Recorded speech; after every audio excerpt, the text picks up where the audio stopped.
மக்களே நான் வேலை செய்தோம். எங்கள் அம்மா சோறு கொண்டு வந்திருக்காங்க. பாருங்க, எங்கள் அம்மா சோறு கொண்டு வந்து, எங்கள் அம்மா சாப்பாடு கொண்டு வந்திருக்காங்க. வயக்காட்டில் இருக்கிற நம்ம என்னென்ன கொண்டு வந்திருக்கான்னு பார்ப்போமா? இப்போ பாருங்க, பேயம்பழம்,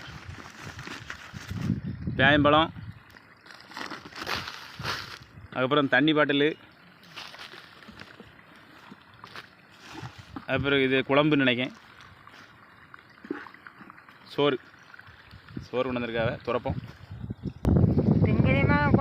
எனக்கு பிடிச்ச அவியல் கூட்டு பாருங்க, எனக்கு பிடிச்ச அவியல் கூட்டு, உளுந்தஞ்சோறு. இது சாப்பிட போகிறோம் நம்ம. ஓகே, அது வயக்காட்டில் சாப்பிட்டதே ஒரு சுகம்தான். இதுதான் மடை. இந்த மடையில் தான் குளத்துக்கு வந்து தண்ணி வருது.